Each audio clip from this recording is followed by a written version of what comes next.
I have that problem that every time I listen to the history of the European Union, it's a boring history. It's man sitting in a room and discussing about, hey, we need to rescue the national state, or they're sitting together and say, oh, we need to live in peace, and then they are somehow successful, and it's a story of peace.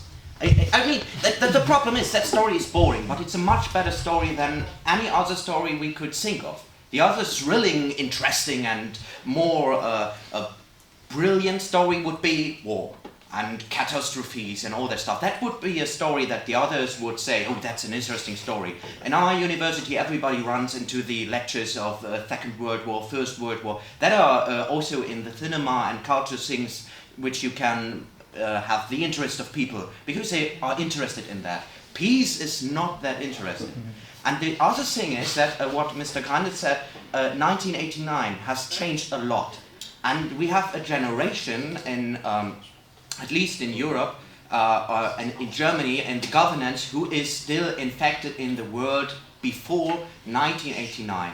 I mean, that's unfair to say, but I have a chancellor who for a long time didn't have a passport. So I'm quite sure she do not have problems in showing her passport around and being proud of finally achieved having a passport, and so don't realize how great for me it is to travel from Berlin to Paris without showing anyone my passport, except for the person who wants to know if I'm really the one who bought that ticket. That was the only way I had to show that passport. I think that's a brilliant thing, but I think that many people who are now the governors in the countries do not really reflect on that thing. Also the thing with the money, when I would go to Greek, France, I do not have to change my money.